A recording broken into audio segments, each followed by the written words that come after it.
So just to give you a little bit of a quick background on iAg, about 15 years ago,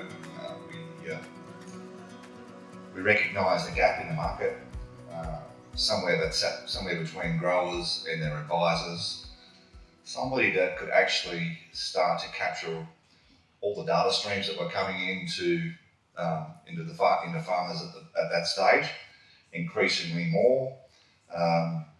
Someone that could grab everything, put it all together, analyse it, present it back to the grower in a way that made sense to them so they could use it. That included, imagery, market data, field and crop data, application data, external sensory data like moisture probes and weather stations. So all this data started to stream in on farm. And interestingly, even though at that time that most of the software companies that were providing this data decided that you can share it, you can do everything with it, but it was generally siloed in certain places and at times very hard to get. So it made it very difficult for growers to be able to manage this. On the back of that, there were lots of different software companies that decided that they were going to bring software out that would manage a lot of this data, and then interoperability was an issue, and machine interoperability was an issue. So that's where we sat. Started off very small. Now we manage about just over 120,000 hectares of cropping every year. So I thought optimising farming systems with AgTech, interesting. As I said yesterday, really wanted to define what a farming system was first, because most growers, when you ask them, they don't know. So I did what I normally do, and I Googled it and came up with about 400 different definitions for farming systems. So I went through them and thought, what's the most relevant? And this was the most relevant one I could come up with.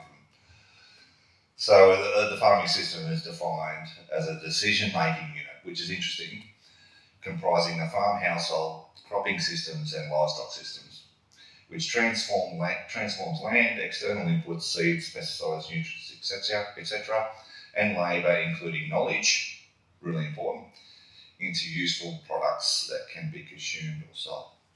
Sort of makes sense, doesn't it? I think that was the most relevant. So in saying that, I think, well, obviously there's lots of different types of farming systems. So what are they? And it's pretty self-explanatory. So they say that they can be categorised into 8 different categories. So irrigated farming systems, wetland rice-based farming systems, rain-fed farming systems in humid areas of high resource potential, rain-fed farming systems in steep and highlands, rain-fed farming systems in dry or cold low potential areas, the dualistic, so mixed large commercial and smallholder farming systems, so coastal artisanal fishing, interesting, and urban-based farming system, typically focused on horticulture and livestock production, so smaller. So yeah, I thought, well, okay, that sort of clears it up, so we'll move on. This is such a big space. AgTech's a huge space. How we use it on farm varies. And how do we actually define what's AgTech and what's not AgTech? And so if you're buying new machinery, so forth, nowadays it is all equipped with AgTech, all of it. When you're using your business management software, usually developed by AgTech. AgTech's what connects what you do in the field to what you see at home, and or how you report, how you do things, how you analyse. So the greatest byproduct of AgTech is data. And you'll hear this mentioned a lot today, and as you move forward today, as I realised yesterday, the theme of the day was collect your data. You'll need it. You might not think you need it now, but you will. So automation, everybody goes like, AgTech automation. Without data, there is no automation. So every automated component on your farm needs input data to operate. If you haven't got it, you can't do it. Things like drones, robots, autonomous machinery, they can perform those tasks like spraying, planting and monitoring, but they all need input data to start. They all need to know where they are, what they're doing, and what the outcome needs to be. Then we come across things like what's called IoT. And when I asked yesterday a while ago, I said, don't know what IoT is. I suggest a few people in here might. But IoT stands for Internet of Things. And it's how all your sensory, all your automation, all your AgTech connects together on farm. It's your own little ecosystem. Now, there are a lot of issues as far as connectivity these days, how we go about connecting everything, how we transfer data to and from our AgTech, how that's managed, what our connectivity like is on farm. That's all part of optimising your system.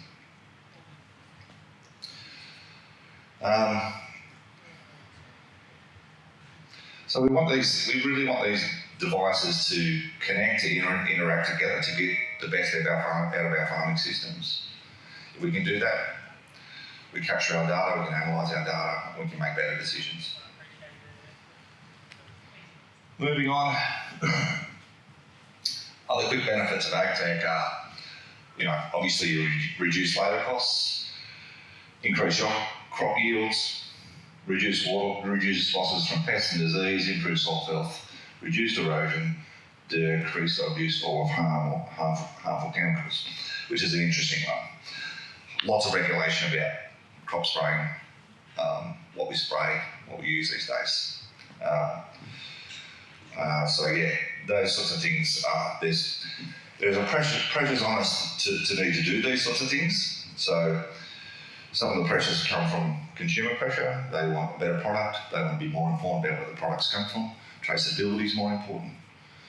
Some of the pressures that are applied on growers come from within the industry, and some of them are legislated by our government for various reasons. Some of them we may not agree on. So our advice to most is to give yourself the best chance. We haven't got control over what the weather does. We don't have the control over what the market does, but we have control over what we do individually. So to give yourself a best chance to succeed, concentrate on these few little things. So concentrate on your data capture.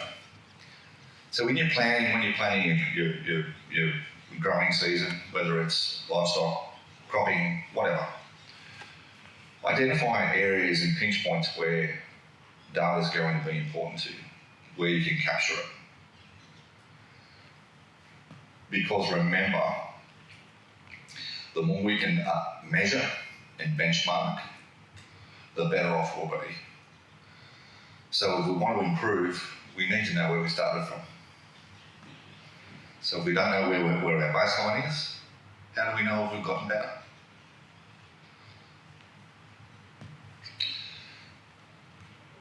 Try, if you can, to look at aggregation software. So software that may ingest some of the data you're taking on board, and make sure that it's fit for purpose, because there's a lot out there. And it can get really confusing. A lot of startups, a lot of AgTech companies saying, we've got the next silver bullet for you, and guess what? They don't. A lot of the startups make the mistake of focusing purely on only what their product does, and not actually where it fits in the ecosystem of the whole farming system. which is really disappointing. I believe if you're in a startup for a product, for an AgTech product, and you've never sat in a tractor, never herded a cow, never milked a cow, never planted a seed, you've got no right to be in it. You just don't know. Make sure that the AgTech you purchase or that you have, make sure it's fit for purpose. Okay, so make sure you're not over investing in AgTech. Research it, talk to an expert. Don't leave it to your machinery dealer. Research it. There's always an alternative. One of the last things I took as a tip is educate your workers, talk to them. You know, make sure that your communication with your workers as far around AgTech and data capture, around everything you do, is as clear and concise as it possibly can be. Introduce new things. There are multiple apps that we can use with our phones where we can communicate with our growers, with our workers. Send them jobs. Talk to them about things. You know, so many apps where you can put on machinery that you can do your morning checks with. You can note that there's a fence problem somewhere. So introduce those things. Don't keep doing it the way we were doing it. We've got a massive staff shortage and skill shortage in Australia at the moment, especially on farm. We've got to do one or two things. We've got to work with the people that we've got and make them better, or we've either got to get people from out of the country. Sorry, that's my phone.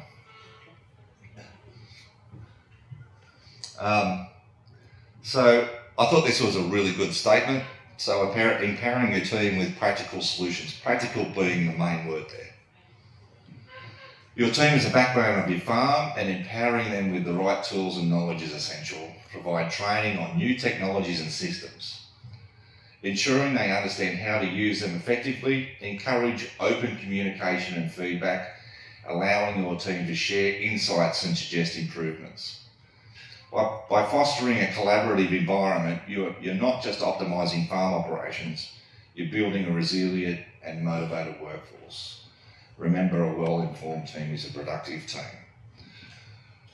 Just a few tips on trying to be more efficient in your farming system, some things that may help. The other thing you need to do is you need to identify what you've got currently really quickly. So,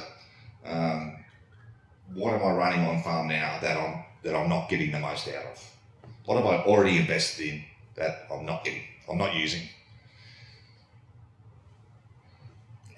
And trying to source how you're going to use it better.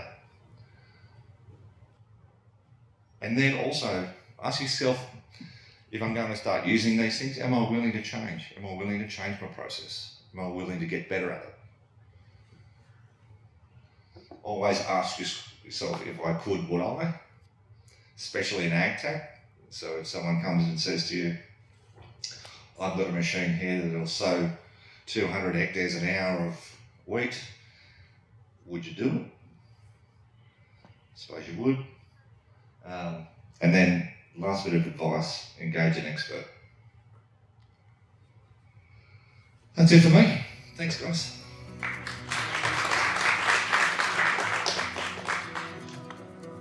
Thanks, Chief. Thank you. Thank you, Anthony.